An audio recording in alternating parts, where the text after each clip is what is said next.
Good evening, I'm Andrea Breimer. STV News believes an Aberdeenshire school has terminated its contract with a photography company which offered parents class pictures, excluding children with additional support needs. It's understood a Boyne Primary School will no longer use Tempest photography following the incident. Gráinne Grehan has more. 2 versions were provided for purchase, one literally just deleting 3 vulnerable kids who deserve to have a place in their community and deserve to be seen just as much as every other child. Natalie Pinnell is one of the parents whose child was excluded from a set of class pictures. Her daughter Erin, who has additional support needs, featured in only one version of the primary 5 photos. Still can't quite believe that in today's society this is possible. Like, I actually can't comprehend how it was allowed to happen, how the photographers feel that that's okay, and I'm just devastated.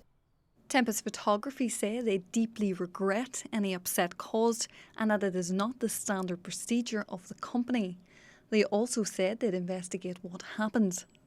Key would be to have authorities relook at their approved supplier lists, consider whether they do want to work with a company that has allowed this to happen to vulnerable children, and consider their hiring process with regards to suppliers full stop, so that we're looking at diversity inclusion. Aberdeenshire Council say the incident was unacceptable and it's understood the school will no longer deal with the photography company. Gráinne Grehan, STV News.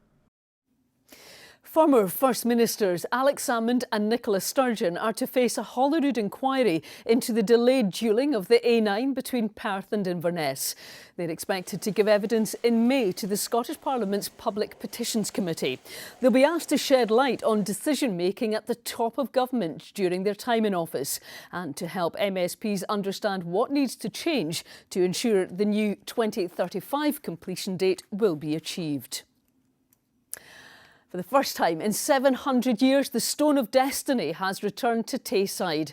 It's the centrepiece of the new Perth Museum, which opens to the public this weekend following a multi-million-pound redevelopment. Felicity Clifford has more. It's an ancient symbol of Scottish monarchy used to crown kings and queens, even to this day.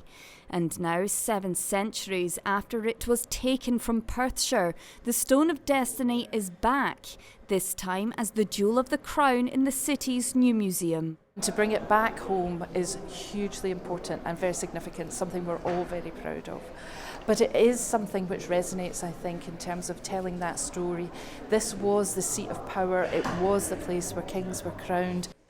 Surrounding the stone are a series of exhibitions with tales from the last 1,000 years, including the story of Scotland's national animal. In the late 15th, early 16th century, the unicorn becomes one of the royal beasts of Scotland, and so its imagery is used in various ways. The humble leather workers of Perth were embossing book covers with the royal unicorn, and brings it right up to date with the modern unicorn.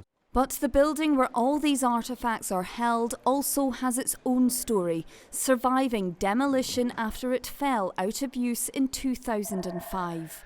Millions of pounds of funding from the Tay Cities deal have given it fresh purpose. When Civic City Hall was first built, it was intended to be a really vibrant, inclusive civic seat for the city of Perth, and hopefully it will now become that once more.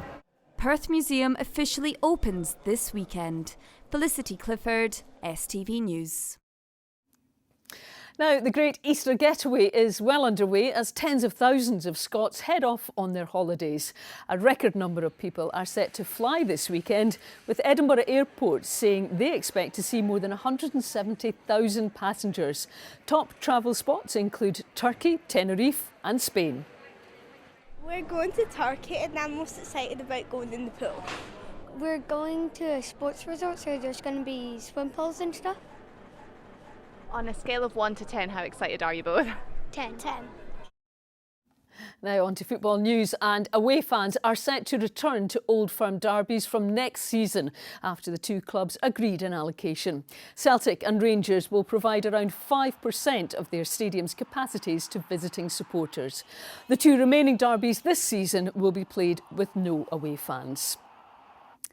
Aberdeen captain Graham Shinnie insists the absence of a manager at Pittodrie hasn't been unsettling. The Dons had planned to make an appointment in the international break, but as the club's search enters its final stages, Peter Levine remains in interim charge. Things were addressed on Monday morning with the plan of what was going to go on this week, so that set the record straight for the players and the staff going into the game on Saturday. So I think at this stage of the season, for us as players and even for the staff just now, we've got to work tirelessly in training and through the week to build up for some big games coming up.